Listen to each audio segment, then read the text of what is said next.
Success is not just about luck, money, or even talent. The real secret is something simple: education. Not the kind you get only from schools or universities, but the kind you give yourself every single day. In today's world where information is everywhere, the people who grow ahead are not always the smartest or the richest. They are the ones who take responsibility for their own learning. Imagine this. While most people spend their free hours scrolling on social media, watching random shows, or doing nothing that helps their future, a small group of people spend 1 hour a day reading, practicing, and learning new skills. That 1 hour may not seem like much, but over time, it makes them stronger, smarter, and more capable than 99% of others. This audiobook is about that mindset. It is about taking charge of your education every single day. It is about the small but powerful habit of teaching yourself something new. Whether it is through reading, listening, observing, or practicing, self-education will shape your future more than any classroom ever could. If you want to be extraordinary in a world full of average, then this is the path. Educate yourself daily. Stay ahead of the crowd. Build a life where growth never stops. Chapter 1: The Power of Daily Self-Education. Education does not end with a diploma.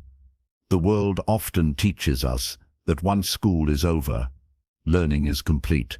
But look around. Technology changes, industries evolve, opportunities appear and disappear. The people who stop learning stop growing. The people who keep learning, no matter their age or background, always rise above the rest. Self-education is not about grades or degrees. It is about curiosity. It is about asking questions. It is about taking the initiative to learn something without waiting for someone else to teach you. When you educate yourself daily, you step into a mindset of growth. You no longer depend on teachers or bosses to give you knowledge. You become your own teacher. The power of daily self-education lies in consistency. Reading a single page today might not feel life-changing. Watching one educational video may not feel powerful. Listening to a podcast while commuting may seem small. But when you repeat this every day, the results multiply. Think about compound interest. A small amount of money, invested regularly, grows into something huge over time. Knowledge works the same way. 1 page a day becomes 30 pages in a month, 365 pages in a year, and thousands over time. One idea today, another tomorrow, slowly builds into wisdom that most people never reach. What makes self-education powerful is freedom.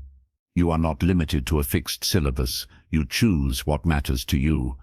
You can study psychology today, business tomorrow, health next week, and technology the week after. Each piece of knowledge adds a brick to the building of your mind. And because you choose it, you enjoy it. Learning is no longer a duty. It becomes a habit of curiosity. Look at history. Many great leaders, inventors, and creators were self-taught.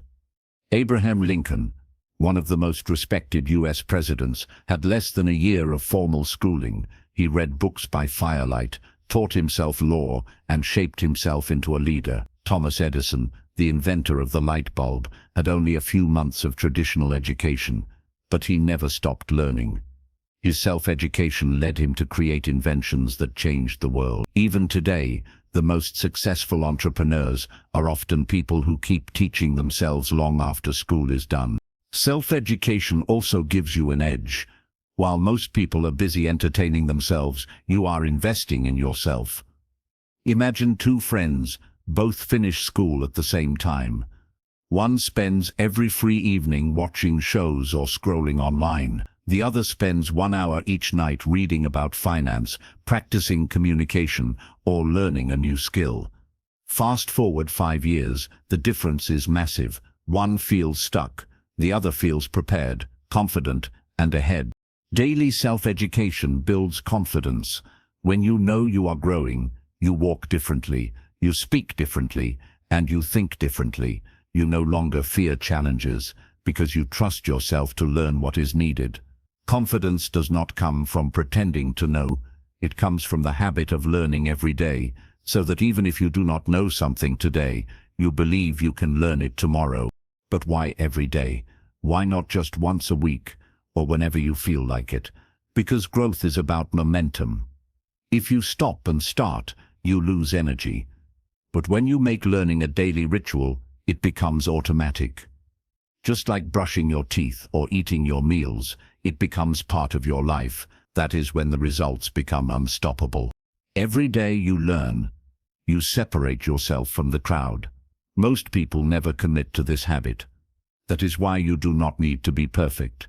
Only consistent, even 30 minutes a day can set you apart. While the majority stand still, you keep moving forward. That is how you stay ahead of 99% of people. Self-education is not always easy.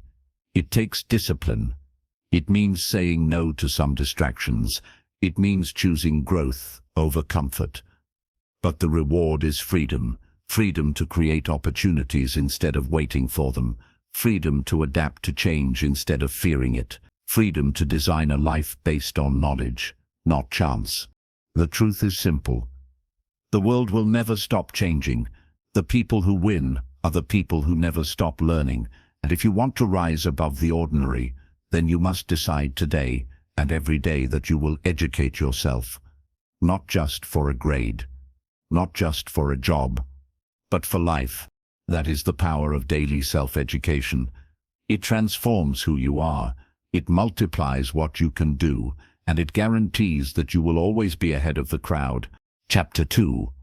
Why most people stop learning. When you look around, you quickly notice a strange truth.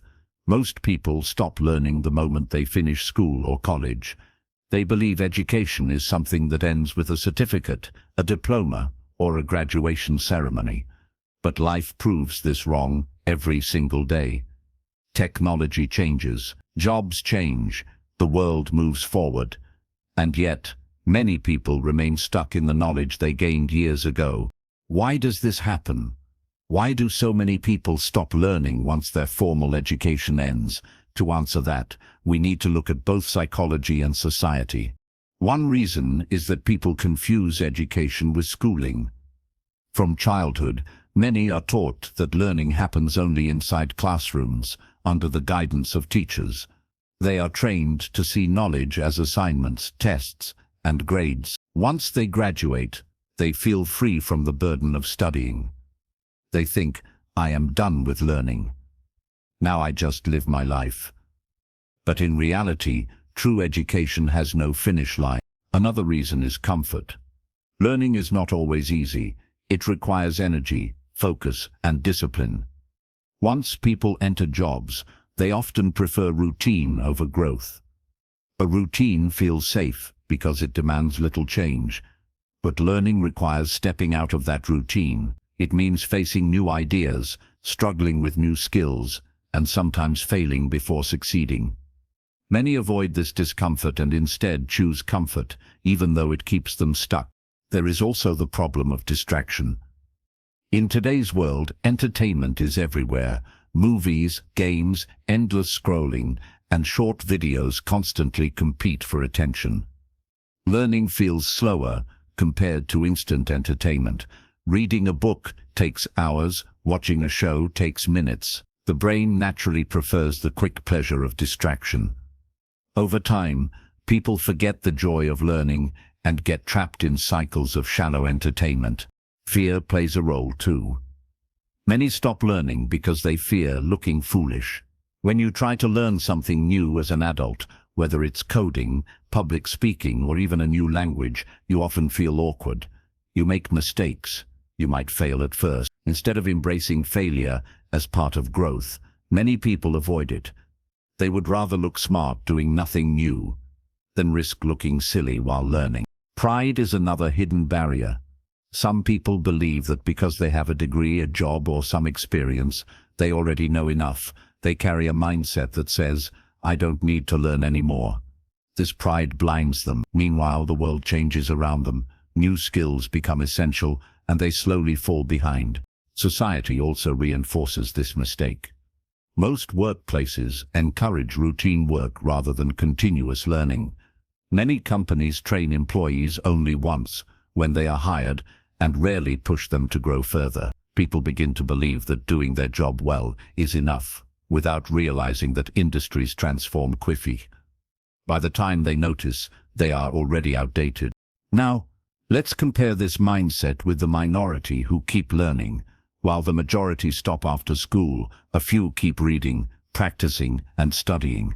At first, the difference is invisible, but over 5, 10, or 20 years, the gap becomes massive. Those who continue learning stay sharp, flexible, and ready for change. Those who stop become outdated, rigid, and replaceable.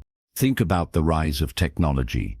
20 years ago, most people didn't know much about the internet, smartphones, or artificial intelligence. The ones who educated themselves daily adapted quickly. They built careers and businesses in new fields. The ones who refused to learn got stuck in jobs that slowly disappeared. This same pattern will repeat again and again in the future. So why do most people stop learning? At the heart of it, the reason is mindset. They see education as a one-time duty, not a lifelong journey. They see growth as optional, not necessary. They see comfort as safer than challenge. But this mindset is dangerous, because in a world that moves forward daily, standing still is the same as moving backward. Here is a truth that most people miss. Learning is not harder as an adult, it is easier. Why? Because now you have freedom. In school, you were forced to learn subjects you might not care about. But in self-education, you choose. You can study what excites you. You can focus on what helps your goals. That freedom makes learning enjoyable, not painful. Yet most people never take advantage of it. Another truth. You do not need hours of free time to learn. Even small daily investments matter. 15 minutes of reading, 30 minutes of practice, 1 hour of focused learning. These small actions compound over time. The reason most people stop learning is not because they lack time. It is because they lack vision. They don't realize how powerful small, consistent learning can be. Let's imagine two different paths. Person A and Person B both graduate from college at the same time. Person A believes education is finished. They get a job, do their duties, and spend free time on entertainment. Person B believes education is just beginning. They read every day, learn new skills, and practice personal growth. For the first year, they look the same. For the first 5 years, the difference is small. But after 10 years, the difference is undeniable. Person A feels stuck, outdated, and frustrated. Person B feels confident, prepared, and far ahead. That is the gap between stopping learning and continuing it. Most people stop learning because they underestimate the long-term effect. They don't realize that every day without learning is a day of falling behind. In contrast, every day with learning is a step forward, even if it feels small. The saddest part is that many people only realize this when it's too late, when opportunities are gone, when industries have changed, or when they feel left behind. They then wish they had used their time differently. But here is the good news. You don't have to be like most people. You don't have to stop learning. You can choose to be in the small group who educates themselves daily, who grows while others remain stuck. And when you do, you automatically move ahead of the majority. That is why most people stop learning. And that is why you must not. Chapter 3. How small daily learning compounds over time. Imagine dropping a single coin into a jar every day. At first it feels like nothing. One coin seems useless. A week later, the jar still looks almost empty. A month later you see a small pile, but it's still not impressive. Yet if you keep going day after day, year after year, eventually that jar becomes heavy, valuable, and full of wealth. Learning works exactly the same way. Most people ignore small learning because it doesn't bring instant results. Reading 10 pages of a book doesn't make you a genius. Watching one educational video doesn't make you an expert. Practicing a skill for 15 minutes doesn't make you a master. But when you repeat these small actions every single day, they grow into something extraordinary. This is the power of compounding. Compounding means that small actions multiply over time. Just like money invested with compound interest grows faster and faster, knowledge multiplies when you add to it daily. A single fact leads to another. A single idea connects to others. A single skill becomes the foundation for many more. What starts as small becomes powerful simply because you stayed consistent. Let's look at an example. Suppose you read 10 pages a day. That's only about 15 minutes of effort. In 1 week, you've read 70 pages. In a month, you've read 300 pages, the length of a full book. In a year, you've read 12 books. Imagine the wisdom you gain from 12 good books in a year. Now imagine doing this for 10 years, 120 books. While most people barely read anything after school, you'll have a library of knowledge inside your mind. Another example. Learning a language. If you learn just 5 new words every day, it feels tiny. But after a month, that's 150 new words. After a year, it's more than 1,800. That's enough to hold conversations in a new language. With 3 years of consistency, you'll know over 5,000 words, enough to speak fluently. What looked impossible becomes natural, simply because you never stopped adding small pieces daily. The reason compounding is powerful is because of time. Time is your greatest ally if you use it well. Every day that passes can either be wasted or invested. If you waste it, nothing changes. If you invest it in learning, the results keep stacking. Most people underestimate what 1 hour a day can do because they look only at today. But when you look at years, the difference is life-changing. Think about skills. Suppose you want to become good at public speaking. If you practice speaking for just 15 minutes a day, in 1 year, that's over 90 hours of practice. That's more than enough to become confident. Or suppose you want to understand finance. If you study for 30 minutes daily, in a year you've studied over 180 hours. That knowledge puts you ahead of most people who never spend even 10 hours learning about money. This is the secret. The results of small daily learning are invisible at first. For weeks, even months, you won't see dramatic change. That's why most people quit. They expect fast results. But compounding doesn't work like that. It rewards patience. In the beginning, growth feels slow. Later it becomes unstoppable. Just like a snowball rolling down a hill, small learning gathers momentum. At first it's tiny, but as it rolls, it grows bigger, faster, and more powerful. History is filled with people who used compounding in learning. Benjamin Franklin, one of the founding fathers of the United States, had very little formal education, but he committed to daily self-study. He read books, practiced writing, and experimented every day. Over time, this small daily learning compounded into wisdom that made him a scientist, inventor, diplomat, and leader. His life is proof that daily habits build greatness. In modern times, think of entrepreneurs like Warren Buffett. He spends 5 to 6 hours a day reading and learning. When asked about his success, he often points to his reading habit. He says, "That's how knowledge works. It builds up, like compound interest." The knowledge he gained daily over decades gave him an edge in making smarter decisions than anyone else. The challenge is patience. People want results now. They want success in weeks, not years. That's why they chase shortcuts, quick tips, and overnight success stories. But shortcuts rarely last. Real success comes from compounding. Just as you can't build muscles in one workout, you can't build wisdom in one day. But consistent effort, repeated daily, makes the impossible possible.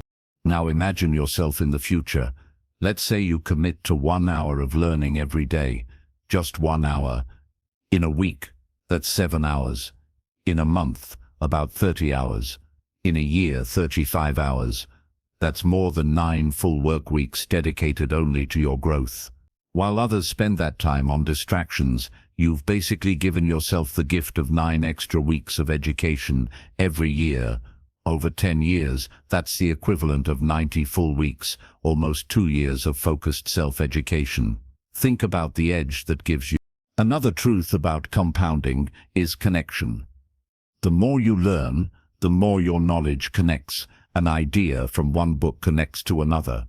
A skill from one field helps in another. Suddenly, your brain begins to see patterns others miss. You solve problems faster, think deeper, and create solutions others can't. This is not because you're smarter than everyone else. It's because your knowledge has compounded over time, while theirs has stayed the same. Here's an important lesson. Small daily learning doesn't just change what you know, it changes who you become. The discipline of showing up every day trains your mind. It gives you confidence, patience, and resilience. You begin to trust yourself. You know that no matter how far the goal looks, if you keep learning daily, you will reach it. That mindset itself puts you ahead of most people. But remember, compounding can work both ways. If you learn daily, you grow. But if you waste time daily, the opposite compounds. Small distractions add up. 1 hour of scrolling each day becomes 35 hours in a year, the same 9 weeks, but wasted. Instead of a library of knowledge, you build a habit of emptiness. This is why most people fall behind. They let negative compounding rule their lives, while a few let positive compounding push them forward. The choice is yours. Every day, you are planting seeds. They may look invisible now, but in time, they grow into either fruit or weeds. If you choose small daily learning, you are planting fruit. If you choose distraction, you are planting weeds. Years later, you will live in the garden you planted. So the question is simple. Will you use compounding to your advantage or let it work against you? Because in the end, the difference between ordinary and extraordinary is not one big decision. It is thousands of small daily choices. That is how small daily learning compounds over time. Chapter 4, The 1-Hour Rule that transforms lives. There is a simple rule that can completely change your life. It does not require money. It does not require luck. It only requires one thing. 1 hour of your time every day. This is known as the 1-hour rule. If you dedicate 1 hour every single day to learning, practicing, and improving yourself, the results after a few years will look like magic. Most people waste 1 hour without even noticing. They spend it scrolling on their phones, watching random videos, gossiping, or simply doing nothing meaningful. But when you take that same 1 hour and use it for growth, you create a habit that compounds. You no longer live like the majority. You separate yourself into the small group that grows, while others stay stuck. Why 1 hour? Because 1 hour is realistic. Everyone has busy lives, work, family, responsibilities. Asking for 6 hours of daily study is unrealistic. But 1 hour is possible for almost everyone. If you wake up earlier, sleep later, or cut back on entertainment, you can easily find 60 minutes. The key is not how much time you spend in one day, but how consistent you are across years. Think about it like this. 1 hour is only about 4% of your day, yet that small percentage can transform the other 96%. Why? Because the person you become after years of daily learning is smarter, sharper, and stronger. You make better choices. You take better actions. You create better opportunities. That 1 hour shapes everything else. Let's break it down. Suppose you dedicate 1 hour daily to reading. That's about 30 pages a day. In 1 year, you'll have read over 10,000 pages. That's 30 to 40 books. Over 10 years, that's 300 to 400 books. Imagine the wisdom inside you compared to the average person who maybe reads 1 or 2 books a year, if any. You will not only be more informed, you will think differently. Or suppose you dedicate 1 hour daily to practicing a skill. Let's take music. An hour a day is 365 hours a year. In 3 years, that's over 1,000 hours. That's enough to play confidently, maybe even professionally. The same applies to learning coding, writing, public speaking, or fitness. 1 hour of focused effort, repeated daily, builds mastery. The 1 hour rule also gives you an advantage called the knowledge gap. The world is competitive, but most people stop learning after school. They think education is over once they graduate, but knowledge keeps moving. Technology changes, opportunities shift. Industries evolve. By applying the 1 hour rule, you keep learning while others stay frozen. Year after year, this creates a gap. You know things they don't, you can do things they can't. That gap is your advantage. The 1 hour rule is not just about information. It is about transformation. Every time you sit down to learn, you are training your brain to focus. You are building discipline. You are proving to yourself that growth matters. Over time, this becomes part of your identity. You no longer see yourself as average. You see yourself as someone who invests in growth. Now, let's imagine two friends, John and Mark. Both are 25 years old. John spends his free hours watching shows and hanging out. Mark follows the 1 hour rule. Every evening, he spends 1 hour reading about business, practicing communication, and improving his skills. After 1 year, Mark knows a little more, but the difference is not huge. After 3 years, Mark is sharper and more confident. After 5 years, the difference is obvious. John feels stuck in the same job, while Mark has grown into a leader, opened new opportunities, and gained respect. After 10 years, John asks, how did Mark get so successful? The answer is simple: 1 hour a day, every day. This is why the 1 hour rule transforms lives. It looks small, but it's not. It's powerful because it is consistent. It builds momentum. And because most people never commit to it, those who do instantly rise above the crowd. The rule also adapts to your goals. If you want to be healthier, dedicate 1 hour to exercise, studying nutrition, and practicing better habits. If you want to grow financially, spend 1 hour reading about investing, building a side business, or learning money management. If you want to be happier, spend 1 hour on meditation, journaling, or studying psychology. Whatever your goal is, the 1 hour rule works, because growth in one area spills into others. The biggest challenge is discipline.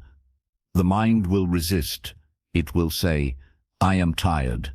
It will say, 1 hour doesn't matter. But remember this: 1 hour wasted every day becomes 365 wasted hours a year. That's like throwing away 9 weeks of your life annually. But 1 hour invested daily becomes 365 hours of growth. That's like attending a personal university every single year. Which future do you want? The secret is to protect that 1 hour. Make it non-negotiable. Treat it as seriously as eating or sleeping. If you skip it, you lose momentum. The world is full of distractions, but if you block 1 hour every day for yourself, nothing can stop your growth. Some people call this their power hour. It is the time when they turn off notifications, shut the door, and focus only on learning. Remember, the goal is not speed, it is consistency. Do not worry about how much you finish in one day. What matters is that you show up daily, because knowledge compounds, and skills compound. 1 hour daily turns into something extraordinary simply because you repeat it. The truth is simple: you don't need to change your entire life overnight. You don't need to spend all your free time studying, you just need 1 hour. 1 hour of focus, 1 hour of learning, 1 hour of growth. That's enough to transform your future. That is the 1 hour rule. And if you commit to it, you will look back in a few years and realize it was the best decision of your life. Chapter 5: Choosing what to learn for maximum impact. Every day, you are surrounded by unlimited information. There are millions of books, courses, podcasts, videos, and articles available at your fingertips. If you want to learn something, the resources are endless. But here comes the problem. With so many options, what should you actually learn? What knowledge will truly move you forward and give you an edge over 99% of people? This is where most people get lost. They waste time on random learning. They jump from one topic to another without focus, without a plan.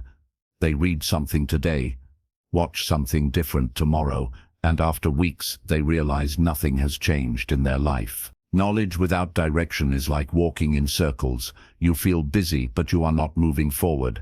So how do you choose what to learn for maximum impact? The key is to align learning with three things: your goals, your future, and your growth as a person. Let's break this down. First, start with your goals. Ask yourself, what do I want my life to look like in 5 years? Do you want financial freedom? Do you want better health?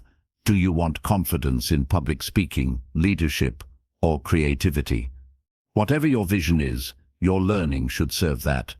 If your goal is financial independence, then reading books on history or random trivia won't help much.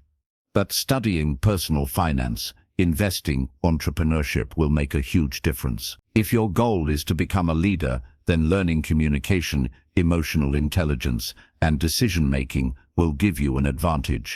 Second, think about the future.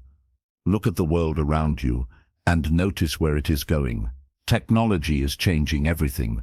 Artificial intelligence, automation, renewable energy, global communication, these are shaping the future.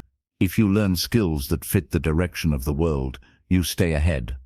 If you ignore them, you risk being left behind. For example, learning how to use AI tools, understanding data, or developing digital creativity can make you far more valuable in the coming years. Choosing what to learn is not just about today, it's about preparing for tomorrow. Third, focus on personal growth. No matter what career you choose or what world you live in, some skills are timeless. Skills like communication, self-discipline, problem-solving, and creativity will always give you an edge. If you can express yourself clearly, if you can manage your time, if you can stay calm under pressure, you automatically stand out. That is why your learning should always include some universal skills that build you as a person, not just as a worker. Let's imagine two different learners. The first one spends his time learning random facts, watching videos with no purpose, and reading books that don't connect to his goals. The second one carefully chooses what to study: leadership, financial literacy, digital tools, health and fitness. After a year, the first person feels the same as before. He knows some trivia but has no real advantage. The second person feels powerful. He can make better decisions, handle money wisely, stay healthy and lead others. That difference came from choosing wisely. One powerful method to decide what to learn is called the 80-20 rule. This rule says that 80% of your results come from 20% of your actions. Applied to learning, this means you should focus on the few subjects that will give you the biggest return. For example, learning how to manage money well can impact your entire life, because money touches everything. Learning how to communicate can change your career, your relationships, and your confidence. Instead of learning everything, choose the few things that matter most. Another way is to ask yourself, what skills will give me freedom? Freedom can mean financial freedom, freedom of time, or freedom of choice. For many people, learning how to build a side business, invest wisely, or master digital skills creates freedom. Because once you control your time and money, you control your life. Don't forget the importance of health. You can be successful, but without energy, it means little. Learning about fitness, nutrition, and mental health is never wasted. A strong mind lives inside a strong body. Investing in learning about health is one of the best long-term investments you can make.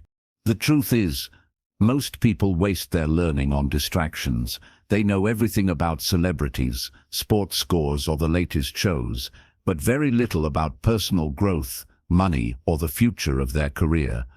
That is why they stay average. If you shift your focus to meaningful learning, you separate yourself immediately from the crowd. Here is a practical exercise. Write down 3 main areas of your life that you want to improve. For example, health, career, and relationships. Then choose one skill for each. For health, it might be fitness or nutrition.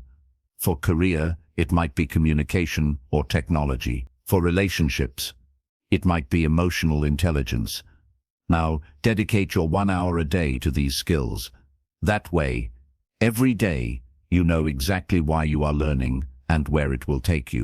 The power of choosing what to learn wisely is that it creates leverage. 1 hour of random learning has little impact, but 1 hour of targeted, purposeful learning creates transformation. Over years, this builds a version of yourself that is rare, valuable, and powerful. Never forget, the goal of learning is not to know everything. The goal is to know what matters, and when you focus on what matters most, skills that give freedom, prepare you for the future, and shape your character, you position yourself far ahead of the 99% who learn nothing useful at all. That is how you choose what to learn for maximum impact. Chapter 6. Building a daily learning system that works. Knowledge is everywhere. Books, podcasts, videos, online courses, all available in seconds. But here's the truth. Knowledge without a system is useless. You can read hundreds of pages, watch countless videos, and still forget most of it in a week. That's why you don't just need learning, you need a system for learning. A daily structure that ensures the knowledge you collect stays with you, grows inside you, and turns into action. Think about this. School has a system. Classes happen at the same time every day, subjects are divided, homework is assigned, and exams test your memory. That's why you remember some of what you studied, even years later. But once school ends, most people have no structure for learning. They consume information randomly, without consistency. The result? They forget quickly, and nothing changes in their lives. If you want to stay ahead of 99% of people, you need to build your own daily learning system. A system makes sure you show up every day, focus on the right topics, and actually grow. Let's break down how you can design one that works for you. First, set a fixed time. This is non-negotiable. Just like eating or sleeping, learning must have a place in your day. Maybe it's early in the morning before work, maybe it's during lunch break, or maybe it's at night when things are quiet. But the important thing is, it must happen at the same time daily. When you train your brain to expect learning at a certain time, it becomes automatic. You no longer argue with yourself, you just do it. Second, create an environment for focus. The brain needs signals. If you try to learn while lying in bed with your phone buzzing, your mind will wander. Instead, create a small space where learning always happens. It might be a desk, a chair by the window, or even a cafe corner. Over time, your brain connects that environment with focus. The moment you sit there, you're ready to learn. Third, decide your input sources. With so many choices available, it's easy to waste time just selecting what to study. To avoid this, create a library in advance. Choose a set of books, podcasts, courses, and videos that directly connect to your goals. Keep them organized, so that every day when your 1 hour begins, you already know what to open. This saves time and removes decision fatigue. Fourth, practice active learning, not passive. Passive learning is when you just read or listen without thinking deeply. Active learning is when you take notes, ask questions, and reflect. For example, while reading a book, underline key ideas and write them in your own words. After listening to a podcast, pause and summarize the main lesson. This small habit makes the difference between forgetting tomorrow and remembering for years. Fifth, review regularly. One of the biggest mistakes learners make is reading something once and never revisiting it. The human brain forgets fast. To fight this, you must review. This can be as simple as rereading your notes weekly or summarizing key lessons monthly. Each review strengthens memory and makes the knowledge part of you. 6. Apply what you learn immediately. Knowledge without action fades. If you read about communication skills, practice them in your next meeting. If you learn about money management, apply it to your budget that week. The sooner you use knowledge, the stronger it sticks. Action turns theory into wisdom. 7th, track your progress. Growth feels slow, so most people quit. To stay motivated, keep a learning journal. Write what you studied each day, how many pages you read, or what podcast you finished. Over time, the list grows, and you see proof of your commitment. This proof builds confidence and discipline. Now, let's imagine two learners again. The first one decides to learn casually. He reads a bit when he feels like it, watches videos randomly, and doesn't take notes. After 6 months, he barely remembers anything. The second learner creates a system. He learns every day at the same time, keeps notes, reviews weekly, and applies lessons. After 6 months, he remembers more, applies more, and feels transformed. The difference is not intelligence, it's the system. The beauty of a system is that it removes willpower. Most people fail, not because they are lazy, but because they rely on motivation. Motivation comes and goes. A system keeps you moving, even when you don't feel like it. It creates discipline, and discipline creates results. Here's a simple example of a daily system you can follow. Morning, 20 minutes reading a book. Afternoon, 20 minutes listening to an audiobook or podcast while commuting. Evening, 20 minutes summarizing notes and practicing what you learned. That's 1 hour total, broken into 3 parts. It's not overwhelming, but it's consistent. Over a year, that's 365 hours of structured learning. Multiply that by 10 years, and you see why systems win. Also, remember to balance your input. Don't just consume one type of knowledge. Mix practical skills with mindset growth. Mix books with real-world action. This balance makes learning richer and keeps you from burning out. The final step in building a learning system is accountability. Tell someone your plan or join a community of learners. When others know about your commitment, you're more likely to follow through. Some people even create learning groups where they meet weekly to discuss what they studied. This turns learning into a shared journey, making it more enjoyable. The truth is simple: anyone can learn a little, but the ones who build a system keep learning for life. They don't rely on luck or random inspiration. They create habits, routines, and structures that guarantee growth. And because of that, they keep moving forward while others remain stuck. If you build your daily learning system today, 5 years from now you will be unrecognizable. You will have knowledge, skills, and wisdom that most people cannot imagine, all because you didn't just learn. You built a system that worked. Chapter 7. How to turn knowledge into power. Everyone says knowledge is power. But is that really true? Think about it. If knowledge alone was power, then every student who graduates from school would be successful. Every person who reads books would be rich, healthy, and confident. But we know that's not the case. Millions of people know what to do, but very few actually do it. The truth is simple. Knowledge by itself is not power. Applied knowledge is power. What you use, what you practice, what you turn into action, that is where the real power lives. Let's explore how to transform the information you gather into actual strength in your life. First, you must understand the gap between knowing and doing. Most people are stuck in this gap. They read about fitness but never exercise. They study money management but still overspend. They watch motivational videos but never take action. Why? Because learning feels safe, but action feels risky. Reading a book is comfortable. Standing up and speaking in public is scary. Watching a video about business is easy. Starting your own business is uncertain.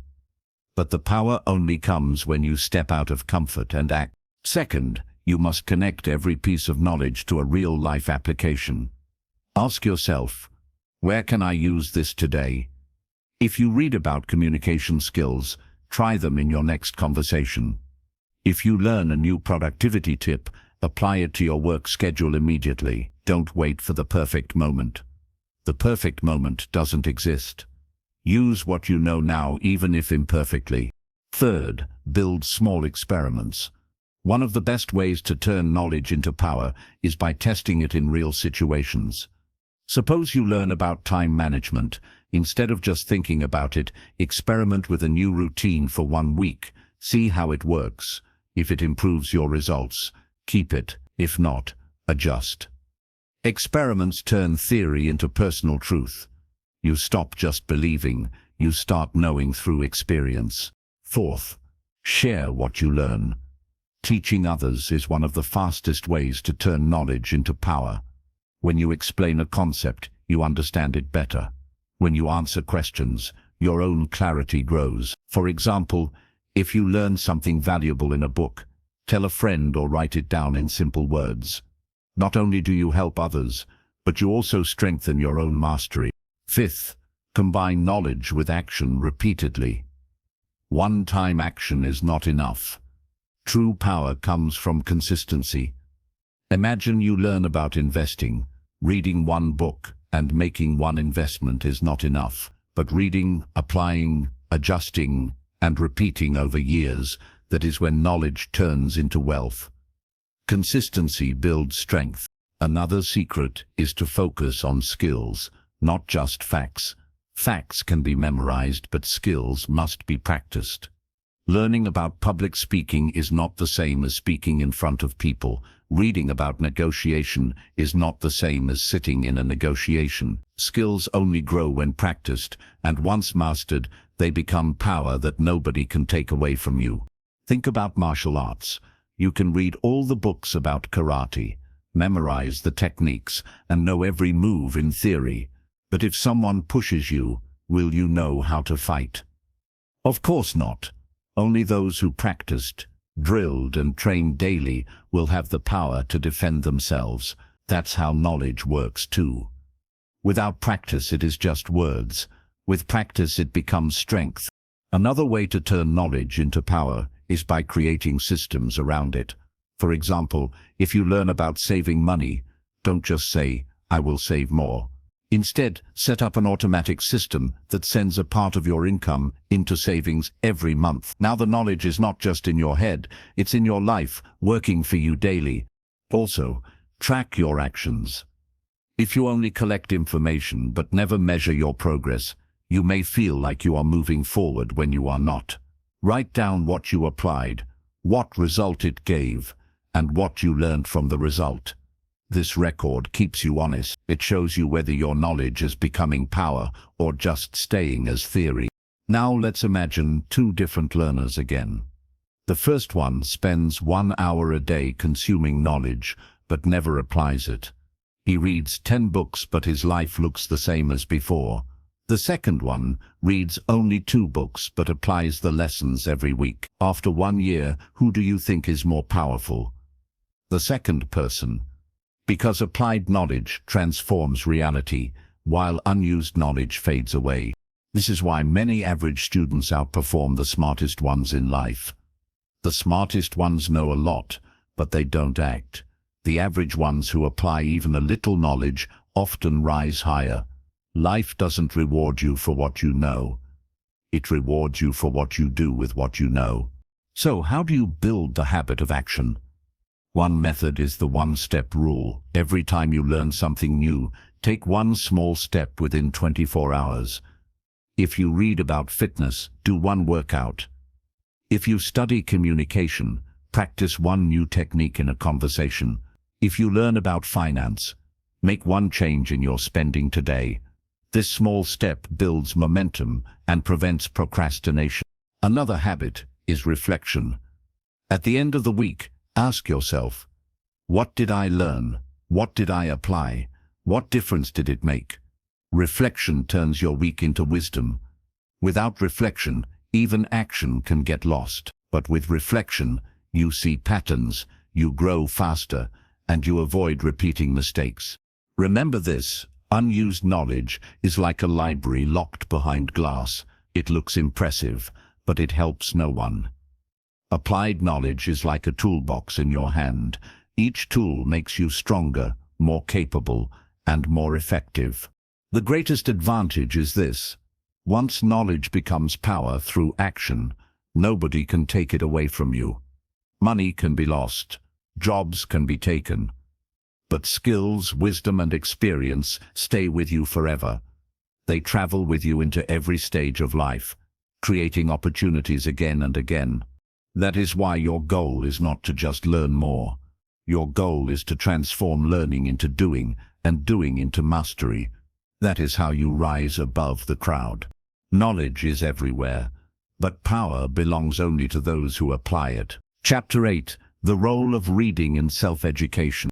If there is one habit that has shaped the lives of almost every successful person in history, it is reading.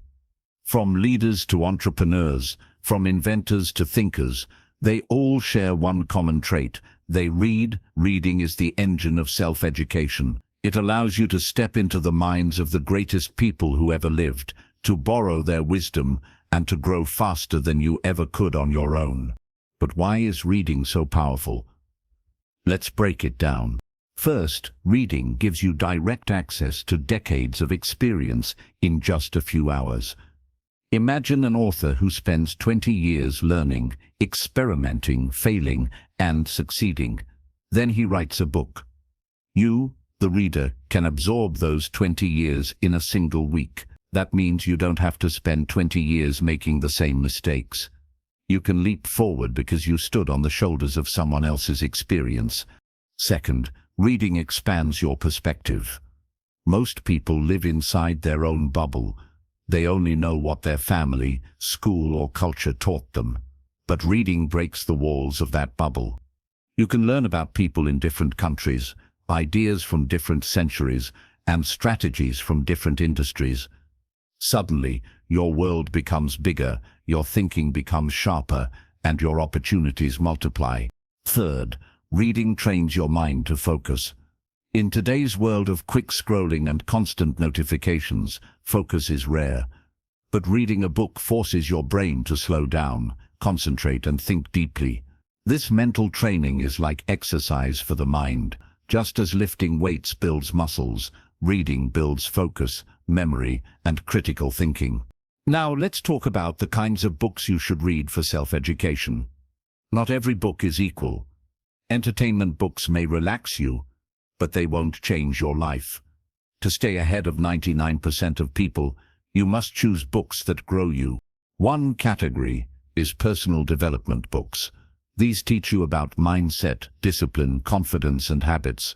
Authors like Napoleon Hill, James Clear, or Dale Carnegie have transformed millions of lives with their wisdom. Another category is biographies. Reading the life stories of great people is like having a mentor. You see how they faced struggles, how they made decisions, how they overcame failure. A biography gives you lessons that no textbook can teach. A third category is skill-based books. These are practical guides on communication, business, finance, leadership, or health. They give you tools you can apply immediately. Every skill you learn makes you more valuable and powerful in the real world. There is also timeless literature, books that explore human nature, values, and emotions.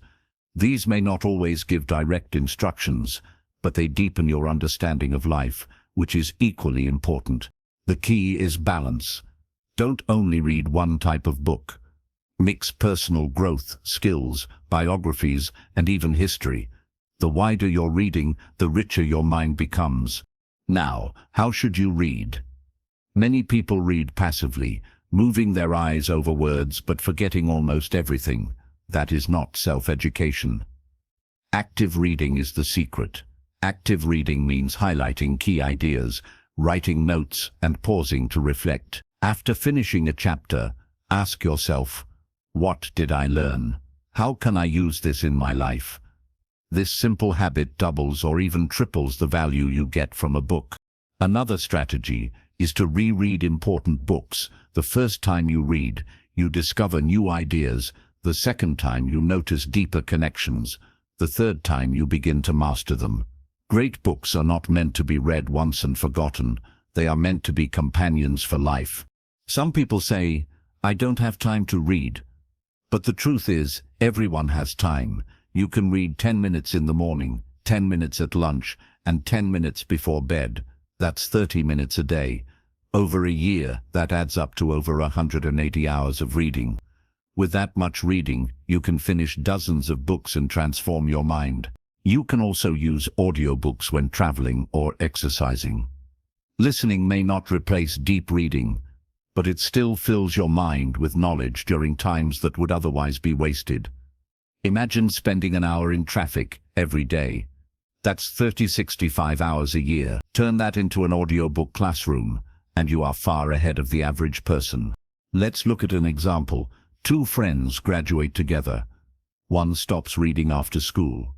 He thinks education is finished. He watches TV, scrolls on social media, and spends his evenings on entertainment. The other keeps reading 1 hour a day. After 5 years, the difference is massive. The first friend is stuck where he started, while the second has grown in wisdom, confidence, and skills. Reading has quietly built his future. Reading is also an act of humility. When you pick up a book, you admit that someone else knows something you don't. That humility keeps you growing. Arrogant people stop reading because they think they know enough, but the humble ones keep reading, and as a result, they keep rising. Remember, you don't need to read fast. You need to read consistently. A book a month is 12 books a year. Over 10 years, that's 120 books. Imagine how much wisdom and advantage that gives you compared to someone who reads none. Books are portable mentors. They sit quietly on your shelf, waiting to guide you. Every time you open one, it gives without asking anything in return. No excuses, no delays, just wisdom at your fingertips. The role of reading in self-education is simple but powerful. It feeds your mind, shapes your character, and prepares you for challenges ahead. The more you read, the more you see. The more you can do, and the more you can do, the more powerful you become. If you commit to reading every day, you will never remain the same. Your world will expand, your opportunities will grow, and your future will belong to you. Chapter 9. Learning from people. Mentors, peers, and networks. Books are powerful teachers, but they are not the only source of education. People are also teachers, sometimes even greater than books. Every conversation, every relationship, and every community you join has the potential to shape who you are and who you become. In fact, the people you surround yourself with often have more influence on your success than the information you consume alone. Let's start with mentors. A mentor is someone who has walked the path before you. They have already faced the struggles, made the mistakes, and discovered the solutions. Learning directly from a mentor saves you time and pain. Instead of guessing your way through life, you can follow proven steps. A mentor is like a guide in the jungle. You can try to explore alone, but you may get lost, hurt, or stuck. With a guide, you move faster, safer, and with greater confidence. How do you find a mentor? Many people think a mentor must be some famous person, a billionaire, or a celebrity. That is not true. A mentor can be anyone who knows more than you in a certain area. It could be a teacher, a colleague, a family member, or even an online creator whose work you study deeply. The key is not the title they hold, but the wisdom they can share. The second type of learning comes from peers, your friends, classmates, or co-workers. You may not realize it, but you are always learning from your peers. Their habits, conversations, and goals shape your own. If you spend time with lazy, negative people, you slowly become like them. If you surround yourself with ambitious, hard-working people, their energy pulls you upward. This is why people say you are the average of the 5 people you spend the most time with. Peer learning is powerful because it is constant. Every day, you absorb attitudes, beliefs, and habits from those around you. If your peers talk about ideas, you grow in ideas. If they talk only about gossip, you shrink into gossip. That is why you must choose carefully. Protect your circle, build relationships with people who challenge you to grow, not those who drag you down. Now let's move to networks. Networks are larger than peers. They are the communities, groups and circles you join. A network gives you access to opportunities that you could never find alone. For example, a business network can connect you with partners, clients, or investors. A study group can expose you to knowledge you might not discover on your own. A community of learners can motivate you to keep going when you feel tired. Networks also multiply your reach. Alone, you have only your voice. With a network, your voice travels through many others. Alone, you know only your experiences. With a network, you borrow the experiences of hundreds. That is why successful people always invest in building and maintaining networks. But there is something important to remember. Learning from people does not mean blindly copying them. It means observing, questioning, and adapting. Not everything a mentor says will fit your life exactly. Not every habit your peers have is worth following. Not every trend in a network is wise. You must keep your mind active and filter what you take in. Think of yourself as a collector. From each person you collect lessons, perspectives, and strategies. Some you keep forever, some you test and discard. Over time, this collection becomes your unique wisdom. Here's another secret. You can learn not only from people's successes, but also from their failures. Sometimes a bad example teaches more than a good one. When you see someone destroy their health through bad habits, you learn the cost of neglect. When you see someone lose opportunities through dishonesty, you learn the value of integrity. Every person around you, good or bad, can be a teacher if you observe carefully. Another way to learn from people is through asking questions. Most people love to talk about their experiences. If you listen more than you speak, you can gain wisdom without paying a price for it yourself. A curious mind opens doors. A single thoughtful question can give you more insight than hours of reading. In today's world, you don't even need to meet someone physically to learn from them. The internet has made it possible to learn from global mentors. You can follow experts, join online communities, watch interviews, and connect with people across the world. This is self-education powered by human connection. Let's imagine two learners. The first one studies alone, never asking for help, never building relationships. He reads books and collects information, but his growth is limited. The second one also reads, but he talks to mentors, shares ideas with peers, and participates in networks. He receives feedback, encouragement, and opportunities. After a few years, the difference is clear. The second learner has grown faster, stronger, and farther, not just because of what he knew, but because of who he learned from. But learning from people requires humility. You must be willing to admit that others know something you don't. Pride blocks learning. Humility opens doors. When you approach people with respect and a genuine desire to grow, they are more likely to share their wisdom with you. At the same time, you must also give. A relationship is not one-sided. Don't only take knowledge, share what you know too. Even if you think you have little to offer, your perspective can help someone else. Giving builds trust, and trust builds stronger connections. Let's put it all together. Mentors give you shortcuts. Peers shape your habits. Networks multiply your opportunities.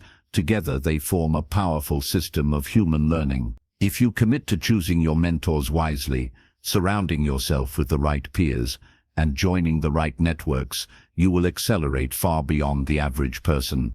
People are not just part of your environment. They are your education. Every interaction is a lesson. Every relationship is a classroom. Every network is a library. And when you treat people this way, you will never stop learning, growing, and staying ahead. Chapter 10. The habit of daily reflection and journaling. Education is not only about learning new things, it is also about understanding yourself. The wisest people in history, philosophers, leaders, writers, all practiced reflection. They asked themselves deep questions every day. They tried to see what worked, what failed, and how they could grow. Without reflection, knowledge stays on the surface. With reflection, knowledge goes deep and becomes wisdom. Journaling is one of the most powerful tools for reflection. It is simple. You take a notebook or a digital app and write your thoughts, feelings, and lessons, yet the impact is life-changing. Journaling allows you to see your own mind on paper.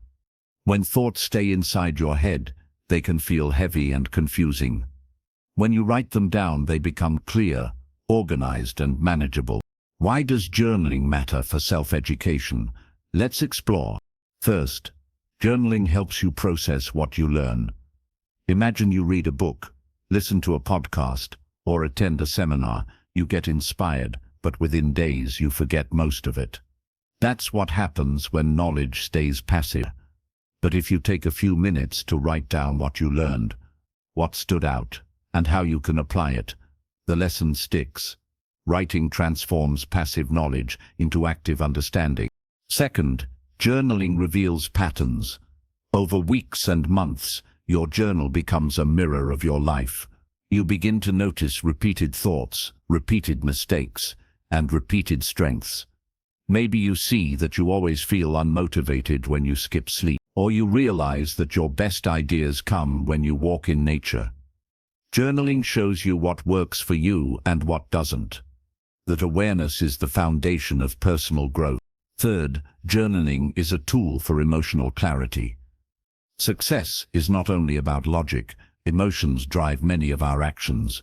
When you feel stressed, lost, or anxious, writing about it helps release the weight. You gain perspective. Instead of drowning in feelings, you observe them. Instead of reacting blindly, you respond wisely. This is why therapists often recommend journaling. It heals the mind. There are many ways to journal. One method is free writing.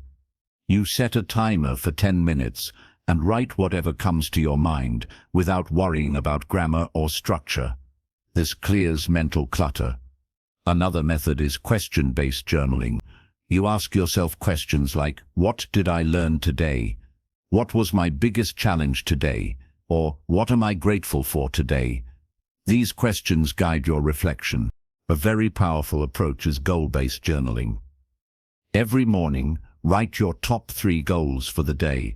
Every evening, review what you accomplished and what you could improve. Over time, this builds accountability. Your journal becomes a record of your progress. Some people keep gratitude journals. They write 3 things they are grateful for each day. This simple practice shifts focus from problems to blessings, from scarcity to abundance. Gratitude journaling is proven to increase happiness, reduce stress, and improve relationships. Others use idea journals. They capture every idea that comes, no matter how small. Great inventors like Thomas Edison kept notebooks full of ideas. Most were not useful, but some changed the world. By writing ideas down, you train your brain to keep producing more. The format doesn't matter as much as the consistency. A journal is not about perfection. You don't need to write like an author.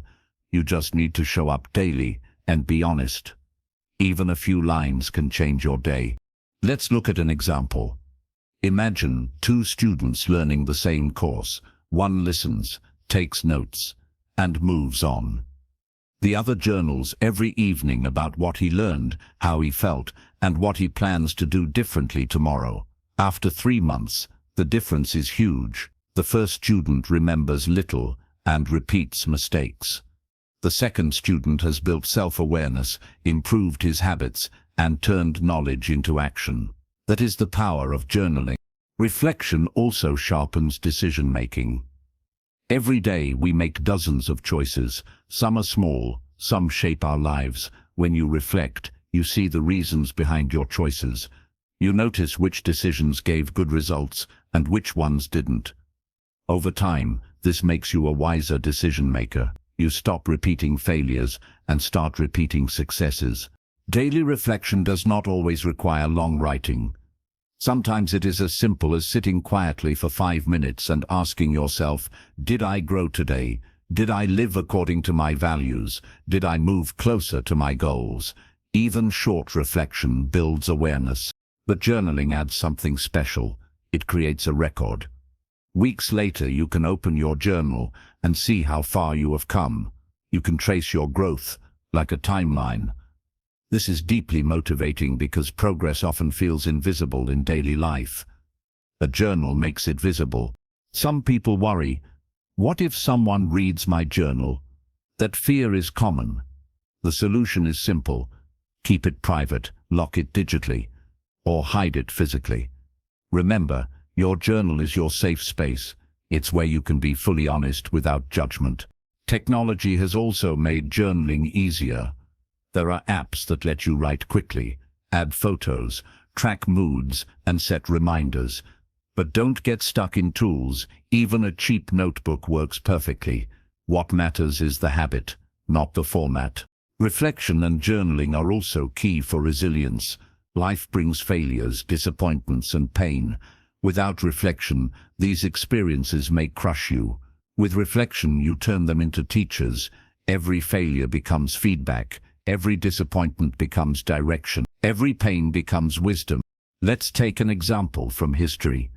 Marcus Aurelius, a Roman emperor and one of the greatest leaders of all time, kept a journal. His writings, later published as meditations, were personal reflections on duty, discipline, and philosophy. They were never meant to be public, but they became a timeless guide for millions. His journal helped him stay strong during wars, losses, and pressures of ruling an empire. Your journal may not become a classic, but it can guide your own life. It can be your private book of lessons, your conversation with yourself, your map for growth.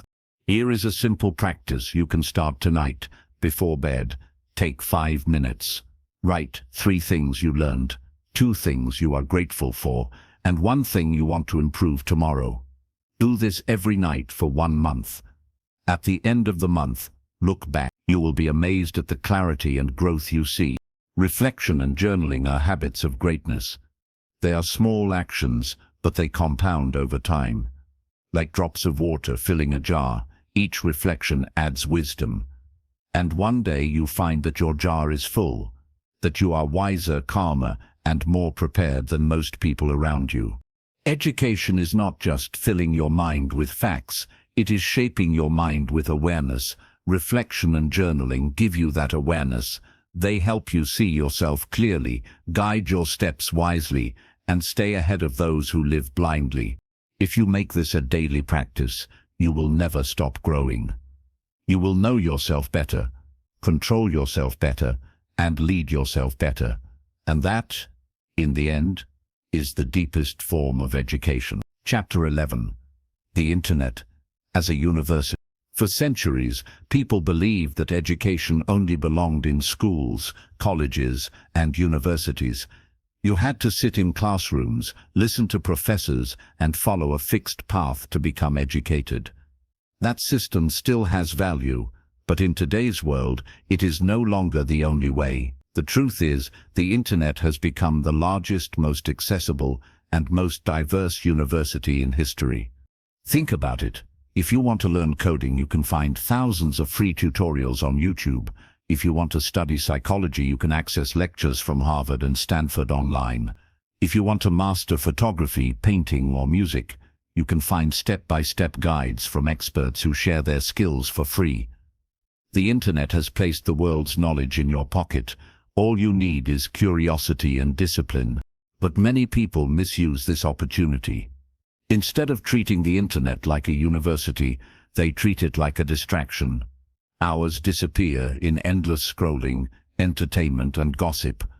The same device that can make you brilliant can also waste your potential. The difference lies in how you use it. The Internet, when used intentionally, can give you the kind of education that previous generations could only dream about. Let's explore how you can turn the Internet into your personal university. First, online courses. Platforms like Coursera, edX, Udemy, and Khan Academy offer structured courses on almost every subject imaginable, from computer science to business, from literature to artificial intelligence. You can learn directly from experts. Some of these courses are free, and many give you certificates that employers respect. Imagine being able to take a course from MIT while sitting in your bedroom. That is the power of the Internet. Second, lectures and talks. YouTube is not just for entertainment. It is a global classroom. TED Talks, university lectures, tutorials, and seminars are freely available. You can listen to world-class thinkers explain their ideas in simple language. Instead of paying thousands of dollars for a seminar, you can watch the same insights online for free. Third, communities and forums. Websites like Reddit, Quora, and specialized forums connect you with people who share your interests. You can ask questions, get feedback, and learn from the experiences of others. If you want to become a programmer, you can join communities where experts answer your doubts. If you want to become an entrepreneur, you can discuss challenges with people who have already built businesses. Learning becomes social, not lonely. Fourth, books and research. The internet gives you access to millions of books, articles, and papers. You can download classics that shaped human thought. You can read modern research that shows the latest discoveries. Knowledge that once required a library membership or expensive journals is now available at your fingertips. Fifth, podcasts. Podcasts have become one of the best ways to learn while doing other tasks. You can listen while walking, driving, or exercising. Experts, thinkers, and leaders share their stories and strategies through podcasts. In a single hour, you can absorb lessons that took someone years to learn. The internet is more than just information, it is opportunity. People have built entire careers by using the internet to educate themselves. A young person in a small village can learn coding online and become a software developer. An artist can share their work online and attract global clients. A teacher can share lessons and reach millions of students worldwide. Education through the internet is not just about learning, it is about creating, connecting, and contributing. But like any tool, the internet must be used with discipline. Without structure, it becomes overwhelming. There is too much information, and you can get lost in it. That is why you need to approach it with a plan. Decide what skill you want to learn. Find the best resources, set a daily or weekly schedule, and track your progress. Treat it like a course, not a distraction. Another challenge is quality. The internet has both gold and garbage. Some information is reliable, some is misleading. You must learn to check sources. Ask yourself, who is sharing this? Are they an expert? Do they have credibility? Cross-check with other sources. In the Internet University, you are both the student and the examiner. You must filter truth from noise. One of the greatest gifts of the Internet is accessibility. Traditional universities are limited by geography and money. Not everyone can move to a big city or afford tuition fees, but the Internet breaks these barriers. A teenager in India can learn from a professor in the United States. A worker in Africa can study business from a European entrepreneur. Education becomes borderless. And it is not only for young people. Lifelong learning is possible because of the internet. A 40-year-old can learn a new skill and switch careers. A retired person can explore history, art, or philosophy. Education no longer ends with graduation. With the internet, you can stay a student forever. Let's consider an example. Suppose you want to learn digital marketing. 10 years ago, you would need to enroll in a business school or pay for expensive workshops. Today, you can find free YouTube tutorials, affordable online courses, case studies, and communities of marketers sharing strategies. Within a few months of consistent study, you can gain enough knowledge to start a freelance career. Another example, learning languages. With apps and online platforms, you can learn Spanish, French, Mandarin, or any language you want. You can practice with native speakers through video calls. Something that once required traveling abroad is now available at home. But the biggest power of the internet is speed. Information spreads instantly. If a new discovery happens today, you can read about it tomorrow. This means you can stay ahead of trends, stay updated, and adapt faster than those who depend only on traditional education. However, remember this: information alone is not enough. The internet can give you knowledge, but wisdom comes from application. Don't just consume, practice. If you learn coding, write code. If you learn photography, take pictures. If you learn public speaking, record yourself. The internet can guide you, but you must do the work. The internet has already created a new class of people, those who use it for education and those who use it only for distraction. The difference in their lives is huge. One group becomes more skilled, more aware, more successful. The other group stays stuck, scrolling endlessly, wasting time. Which group you belong to depends on your choice. So the question is, will you treat the internet as entertainment or as your university? Will you let it distract you, or will you let it educate you? The choice you make today will decide where you stand tomorrow. If you commit to using even 1 hour a day for intentional online learning, you can stay ahead of 99% of people. While others are lost in noise, you will be gaining skills, knowledge, and opportunities. The internet is the most powerful classroom in history. All you need is to take your seat and start learning. Chapter 12. The Power of Networking with Learners and Mentors. When people think about education, they usually imagine reading books, watching lectures, or practicing skills alone. But the truth is, one of the fastest ways to grow is by surrounding yourself with the right people. The people you connect with, the learners on the same path, and the mentors who are ahead of you can shape your entire journey. Knowledge is not only in books, it also lives in conversations, in communities, and in relationships. There is an old saying, you are the average of the 5 people you spend the most time with. If you are surrounded by people who waste time, complain, and stay stuck, you will slowly adopt their habits. But if you spend time with people who are curious, motivated, and hungry to grow, you will naturally rise to their level.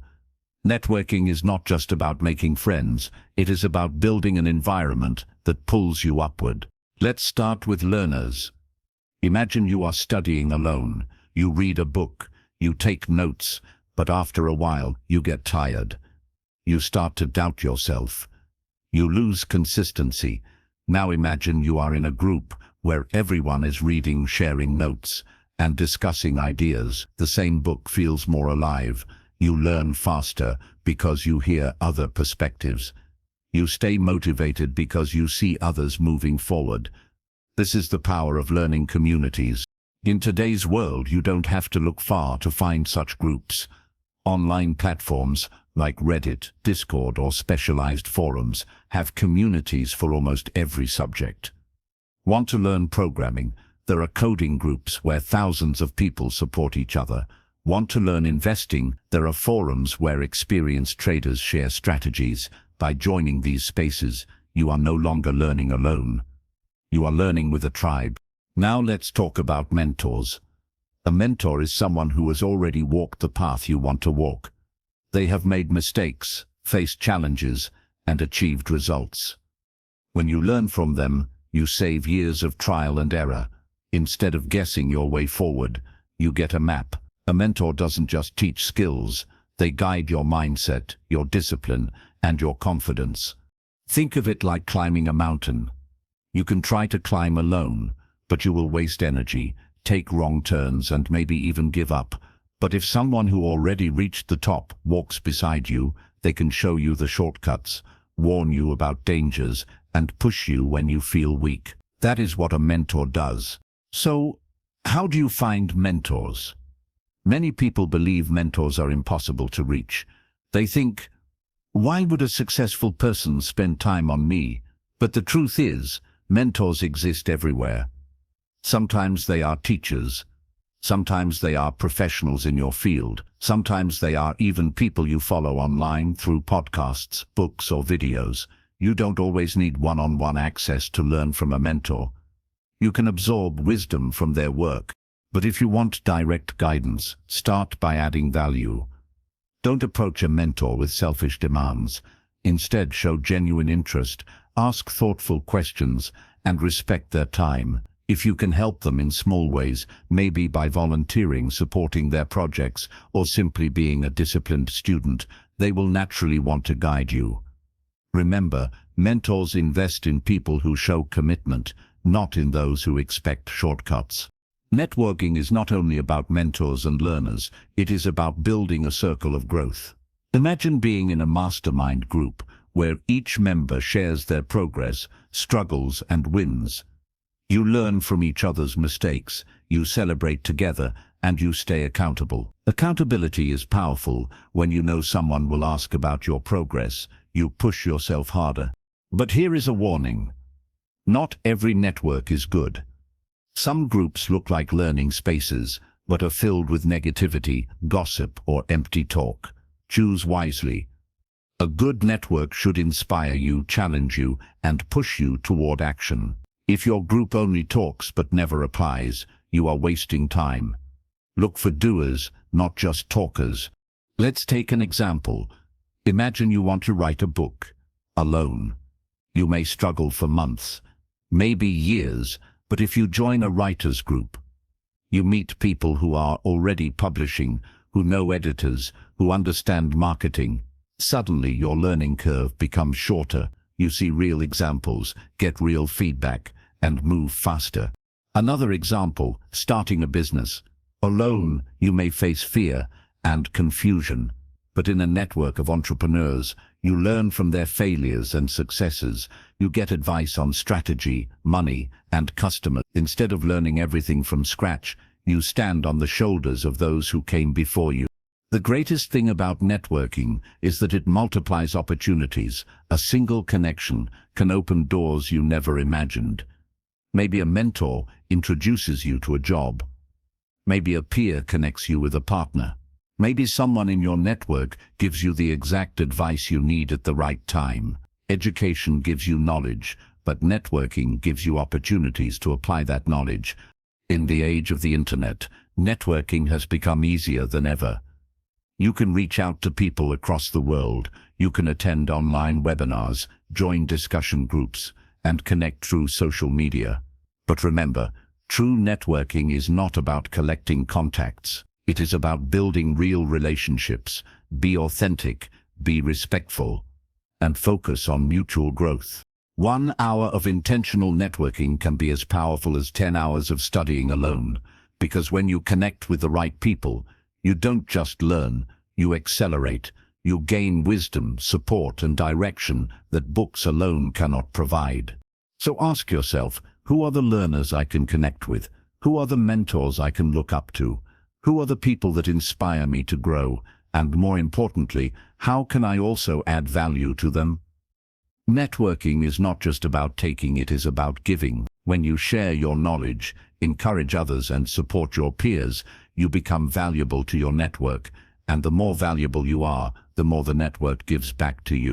In the end, education is not just about what you know. It is also about who you know. A strong network of learners and mentors can turn your knowledge into action, your action into success, and your success into legacy. Surround yourself with the right people, and you will stay far ahead of the 99% who try to do it all alone. Chapter 13. Applying what you learn in real life. Learning is powerful, but learning without application is like storing treasure in a box and never using it. Knowledge only becomes valuable when it is put into practice. You can read hundreds of books, watch hours of lectures, or listen to endless podcasts, but if you never act on what you learn, nothing in your life will change. The true difference between successful people and average people is not how much they know, but how much they apply. Think about it. Everyone knows the basics of health: eat well, exercise, sleep enough, yet many people do not follow it. Everyone knows that saving money is better than wasting it, yet most people spend carelessly. Everyone knows discipline creates results, yet most people wait for motivation instead of taking consistent action. Knowledge is common, but applied knowledge is rare. So, how do you apply what you learn in real life? The first step is choosing one small action at a time. Many people try to do too much at once. They read a book on productivity and suddenly want to change their entire schedule. After a few days, they give up because it feels overwhelming. The smarter way is to pick one principle and practice it until it becomes a habit. For example, if you learn that writing down your tasks increases focus, Start with that one habit. Once it sticks, add another. Small steps build big results. The second step is experimenting. Not everything you learn will fit your life exactly as it is. Sometimes a strategy works perfectly for one person, but not for another. That's why you must test it. Take the idea, try it, observe the results, and adjust. Learning is not about blind copying, it is about adapting. For example, you may read that waking up at 5 a.m. is the secret to success. But maybe your best focus time is at night. Instead of forcing yourself into someone else's system, adapt the principle, find your peak hours and protect them for deep work. The third step is accountability. When you apply something new, it is easy to give up if no one is watching. But when you share your goals with someone, you feel responsible. Accountability could be a friend, a mentor, or even a journal. The key is to create a system that reminds you to act consistently. If you learn a new skill, set deadlines. If you read a new idea, discuss it with others so you are forced to explain it. Action becomes stronger when it is visible. Another important factor is patience. Many people try something once, do not see results, and quit. But real results come from repetition over time. Imagine you learn about saving money. If you save for 1 week, nothing changes. If you save for 1 year, you start to see progress. If you save for 10 years, your financial life transforms. The same principle applies to health, skills, or relationships. Application is not about quick wins. It is about long-term consistency. Let's talk about reflection. Applying what you learn is not just about doing, it is also about reviewing. Every week, ask yourself, what did I learn? What did I apply? What worked? What didn't work? This reflection helps you avoid repeating mistakes and makes your learning cycle faster. Without reflection, you risk repeating the same actions without improvement. With reflection, you upgrade each time. One of the best ways to make knowledge stick is teaching it to others. When you explain something, you are forced to organize your thoughts and test your understanding. If you cannot explain it simply, you probably don't understand it deeply. By teaching, you learn twice. Once when you study, and again when you share. So after learning, don't just keep it inside, discuss it with a friend, write about it, or even post online. This pushes you to apply it in real life. Another powerful method is linking knowledge to goals. For example, if you learn about communication skills, don't just practice randomly, apply it in your job interview, in your presentation, or in your daily conversations. When you tie learning directly to your goals, your brain sees the value and takes it more seriously. Remember this: the gap between learning and applying is where most people fail. They get excited by new knowledge, they feel inspired, but then they return to old habits. Inspiration without action fades quickly. That is why you must create a system for applying knowledge. Write action steps, schedule practice time, track progress, and stay accountable. Let's imagine 2 learners. The first reads 10 books in 1 year, but applies almost nothing. He feels smarter, but his life looks the same. The second reads only 3 books, but applies key lessons from each one. He improves his habits, his health, his career, and his relationships. After 1 year, the second person is far ahead. This shows that applied knowledge beats collected knowledge every time. Also, do not fear failure while applying. Many people avoid taking action because they think, what if I do it wrong? But mistakes are part of application. In fact, mistakes are teachers. When you fail, you discover what doesn't work, and that leads you closer to what does work. The only real failure is never trying. Every experiment adds experience, and experience is the highest form of education. Here's a story to make it clear. Imagine someone learns about public speaking by reading books. They know all the tips: eye contact, body language, tone of voice. But when they stand on stage, they freeze. Why? Because knowledge without practice does not create skill. Now imagine someone else who reads less, but speaks in small groups regularly. Each time, they improve. After a year, they are confident speakers. This shows the truth. Practice creates mastery, not just knowledge. In real life, every situation is a classroom. The workplace, the home, the street. Each one gives you opportunities to apply what you learn.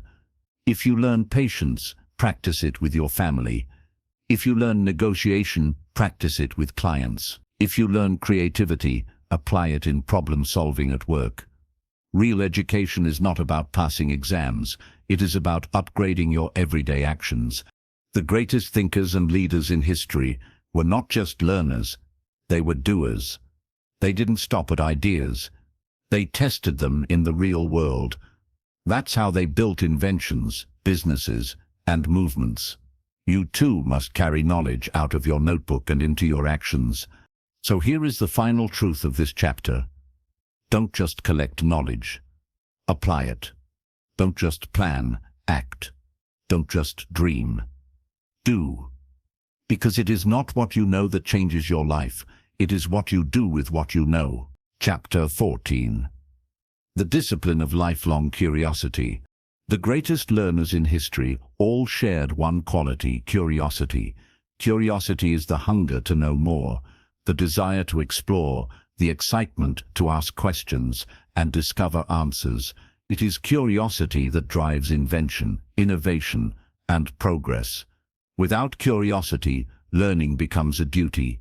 With curiosity, learning becomes a joy. But here is the truth. Most people lose curiosity as they grow older.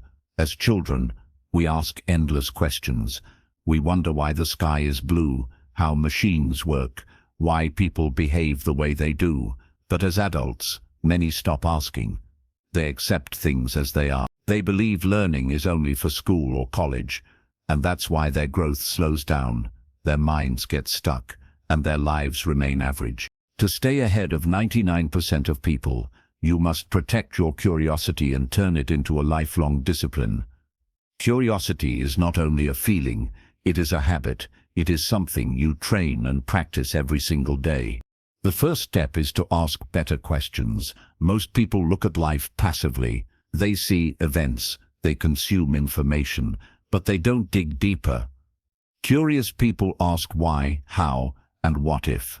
For example, instead of just reading a book, ask why did the author write this? How can I use this in my life? What if I tried it differently? Questions transform passive learning into active learning. The second step is to explore beyond your comfort zone. Many people only learn what is required for their job or daily life, but curiosity pushes you to go beyond. Read about history, psychology, art, science, or technology, even if it's not directly connected to your work. Why? Because different fields connect in surprising ways. Steve Jobs once said that a calligraphy class he randomly took in college influenced the design of Apple computers.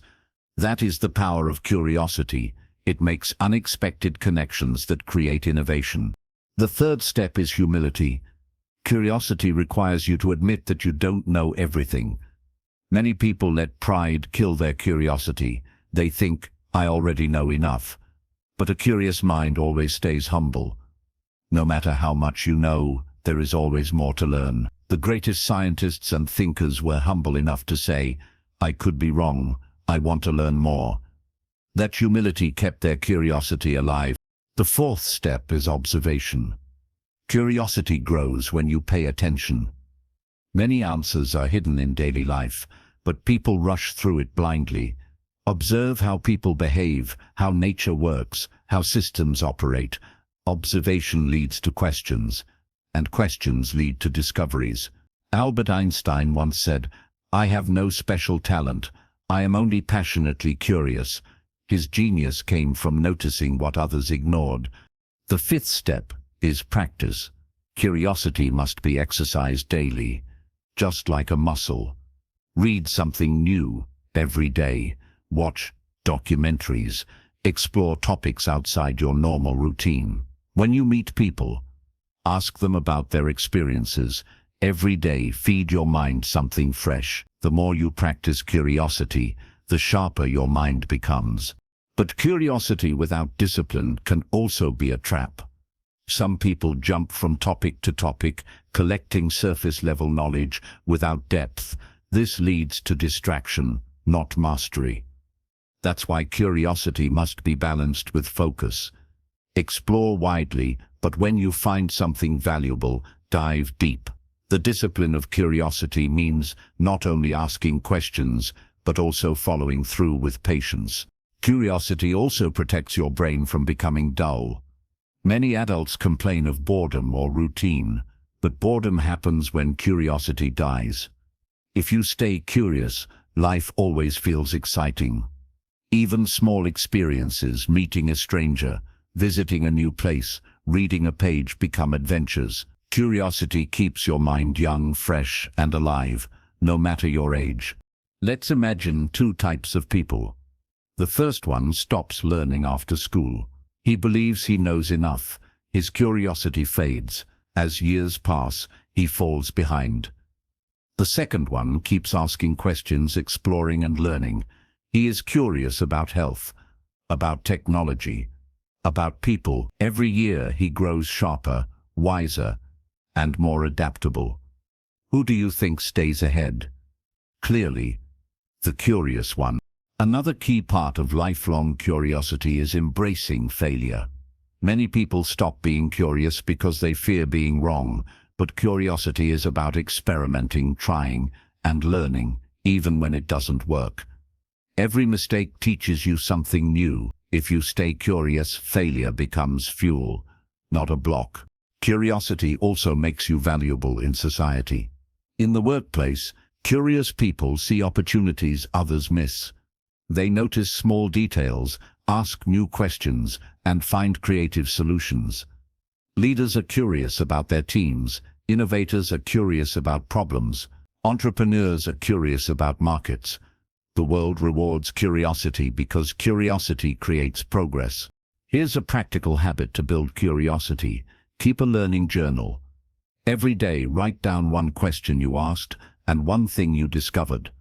Over time, this journal becomes proof of your growing mind. Another habit is the curiosity walk. Take a walk outside, and instead of just moving, observe carefully. Ask yourself, why is this built like that? What is happening here? Simple exercises like this keep your curiosity muscle strong. Finally, remember that curiosity is not just about knowledge, it is about living deeply. When you are curious, you connect more with people, you listen better, you care more, you understand life more fully. Lifelong curiosity makes you not just smarter, but also wiser and more human. So here is the truth. To stay ahead of 99% of people, do not let your curiosity die. Protect it, practice it, and discipline it. Keep asking, keep exploring, keep wondering. Curiosity is not a stage of childhood, it is a lifelong companion, and if you carry it with discipline, it will guide you to growth, discovery, and success that never ends. Chapter 15. Final chapter. Educate yourself, transform your life. Every great journey ends with a realization, and the realization is this: your education is the foundation of your entire life. Not just the education you received in school, not just the certificates you collected, but the education you give yourself every single day. To educate yourself is to take control of your destiny. To stop learning is to stop growing. And when you stop growing, you slowly fall behind. Throughout this audiobook, we explored how daily education makes you stand out from 99% of people. We saw the importance of discipline, focus, curiosity, and action. But now, let us bring it all together. Let us understand how self-education transforms not only your career, but also your character, your confidence, your relationships, and your entire future. Education begins inside the mind. It is the decision to say, I will not waste my life. I will grow every single day. Many people live on autopilot. They repeat the same routines, watch the same entertainment, and waste the same hours day after day. 10 years pass, and they look back with regret. But the ones who choose education, who choose to learn something new daily, are always moving forward. They build momentum, and that momentum changes their lives. Think about the compound effect. If you learn just one idea a day, that's 65 ideas in a year. Over 10 years, that's 3,650 ideas. Even if only 10% of those ideas shape your actions, that's hundreds of improvements in your thinking, your habits, and your opportunities. That's why the people who educate themselves every day seem lucky. They are not lucky. They are prepared. Education made them ready for opportunities when others were sleeping. But education is not only about information, it is about transformation. True education changes how you think. It changes your mindset from fear to courage, from doubt to confidence, from limitation to possibility.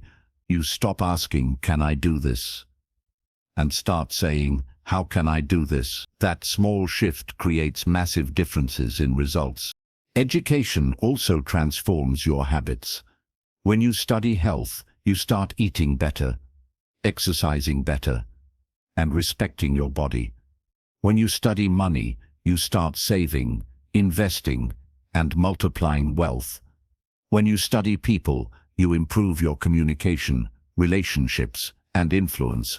Every area of life can be upgraded by learning. There is no limit. Most importantly, education transforms your identity.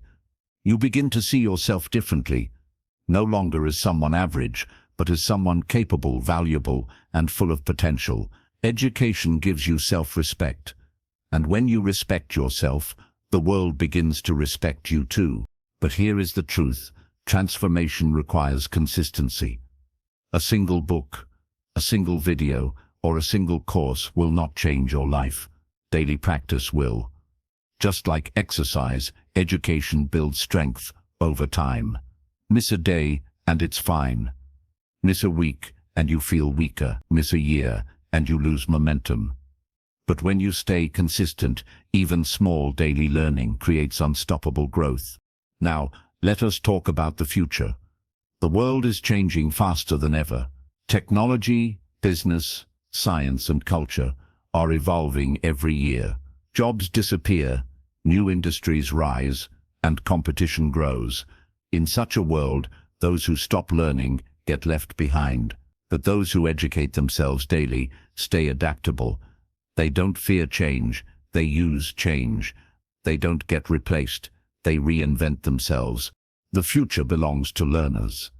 The future belongs to people who don't just rely on schools or degrees, but take charge of their own education.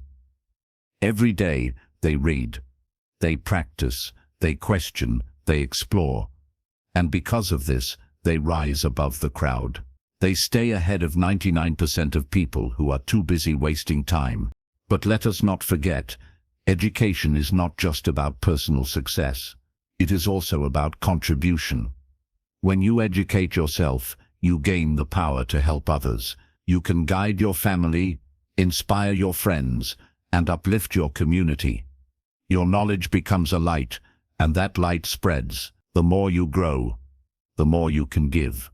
The best leaders, mentors, and innovators are not those who only think about themselves.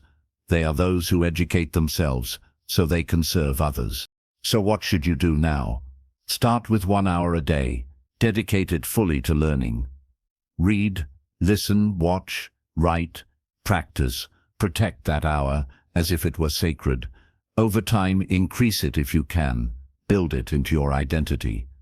I am someone who learns daily. Once this identity becomes strong, education will no longer feel like effort. It will feel natural, like breathing. Remember, self-education is the ultimate freedom. When you can teach yourself anything, you are never trapped. You are not limited by your background, your environment, or your circumstances. You hold the power to reinvent yourself anytime, anywhere. That is the true gift of education. It makes you unstoppable. As this audiobook closes, let the final message echo deeply. Educate yourself every day, and you will transform your life. Not instantly, not magically, but surely, with patience, discipline, and consistency. You will rise. You will build knowledge, wisdom, and opportunities that others cannot even imagine. So choose today. Will you waste your hours, or will you invest them? Will you stay like the 99%, or will you rise into the 1% who keep growing, who keep learning, who keep winning? The choice is yours. But remember, every day you learn, you plant seeds, and one day those seeds will grow into a forest of success, peace, and fulfillment. Educate yourself, transform your life, and stay ahead